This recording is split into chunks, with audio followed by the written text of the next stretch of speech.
Good evening, ladies and gentlemen. Assalamualaikum warahmatullahi wabarakatuh.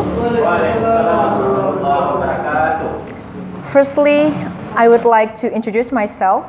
My name is Astrid Haura, and I would like to thank Kak Chena for his invitation to me so that I can be here and meet these new faces that some of them are familiar, like Kak Hery, Kak Chena, and Hafiz.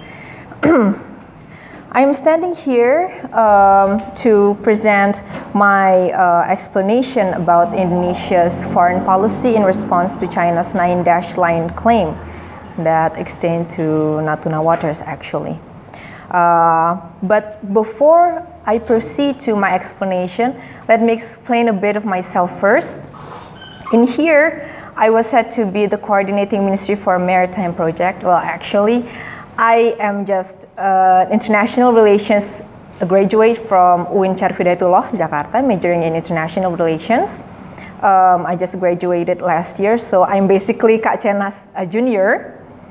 Actually, my line of focus is in environmental issue, but I will try my best to explain the issue of Indonesia-China bilateral relations regarding the South China Sea dispute settlements.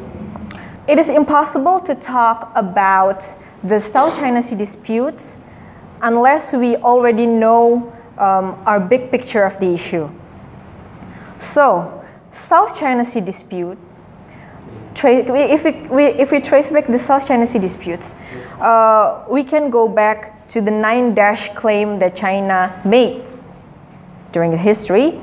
That encompasses much of the South China Sea area. Actually, 90% of the South China Sea area is within the 9-dash claim of China's claim.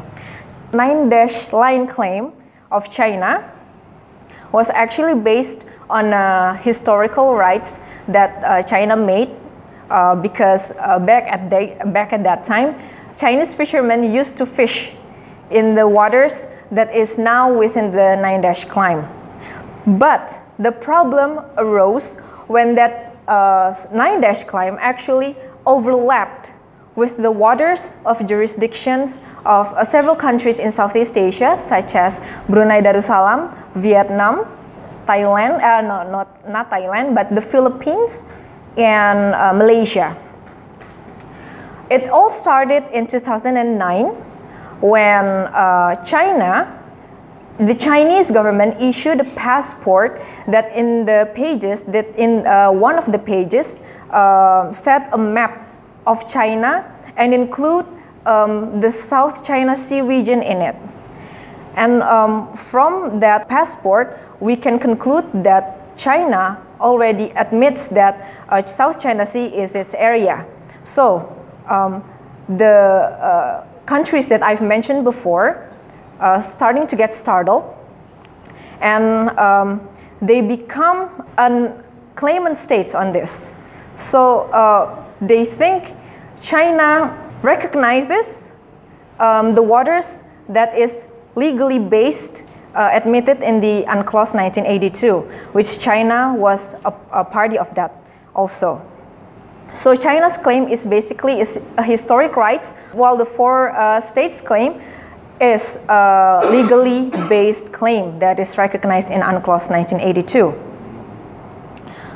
And this got more interesting from here because the dichotomy between non-claimant states and claimant states happens in here. The non-claimant states in the South China Sea constitutes Indonesia, Thailand, and several other countries like Myanmar and the landlocked Laos PDR and so on and so forth. But in the Southeast Asia region, the one country that was brave to make a step to kind of resolve this kind of thing was Indonesia. So Indonesia tried to involve in this uncanny situation by inviting countries of claimant states and some countries in Southeast Asia to discuss about this matter. And actually, in one occasion, Indonesia asked China for a confirmation of whether They really claim the South China Sea as what? As their region, as as their the historical rights waters, or what? But China never gave a clear answer on that. So there was no clarity regarding the South China Sea claim that China made, because China never answered the clarification that Indonesia was asking. In addition to that, actually the 9-dash claim overlaps Natuna waters in a way. Why I said in a way? Because only small part of Natuna waters is in the 9-dash claim.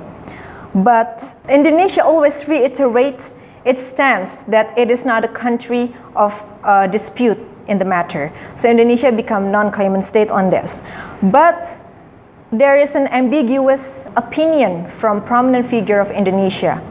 In 2014, we heard that Minister of Foreign Affairs of that time, Minister Martin Natalegawa, he denied any territorial disputes between China and Indonesia when asked about that. Even he citing that Indonesia has an effort to attract Chinese investment to Natuna. Yet in another time, but still in the year of 2014, General Muldoko in Wall Street Journal wrote that Indonesia is wary that Chinese navies might attack Indonesia soon because of the Natuna waters. So this is kind of strange situation. What kind of stance does Indonesia stand in here? All right. But Indonesia doesn't provide any information until 2017.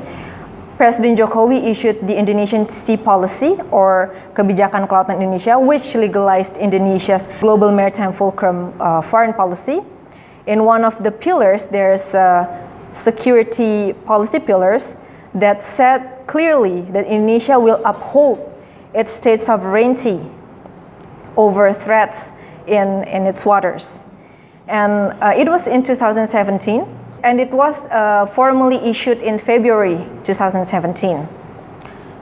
Several months later, actually in July of 2017, Indonesian officials announced, maybe I presume it is because of the Indonesian Sea Policy, foreign policy, Indonesian officials announced the renaming of the nomenclature of South China Sea to be North Natuna Sea. I presume this is the move that Indonesian government made as a reiteration that Indonesia has a sovereignty in its waters because of the claim in a way that Natuna is included in the 9-dash line. But there's an interesting story behind the renaming of the nomenclature, because I read in an article in The Diplomat that one time, the Indonesian government met with his Chinese counterparts, and he asked, does the most southern tip of the 9-dash line fall north or south of the Natuna Sea? And his response was south. It means that the claim that China made over Natuna Sea is bigger than the dashes that we see in the internet regarding the claim. And it was before the Indonesian officials announced the renaming of the nomenclature. So, from my opinion, Indonesia, by changing the nomenclature of South China Sea to North Natuna Sea, is taking a tougher approach on upholding its sovereignty, especially in the field of sea and maritime. But what most people doesn't know is that the renaming of South China Sea to be North Natuna Sea doesn't actually address the whole South China Sea, but only the part of the Natuna waters that China claimed. So it's somewhat, we kind of can say that it is domestic, because it is made for domestic jurisdiction and it's for maintaining sovereignty. Not to attract international attention, not to grab international attention and to involve Indonesia in the midst of the conflict of South China Sea disputes with other countries that is of claimant states. And also Indonesia, I think there's an obscure act that Indonesia issued in here, because Indonesia has never been clear about this spat with China. Indonesia always says that we maintain soft power diplomacy to the conflict because China has always been our friends. We develop relations that is a regional comprehensive strategic relations. And China is our trading partner, actually one of the top trading partners of Indonesia. So I think that's all that I can share with you guys. Maybe we can discuss this later. Thank you.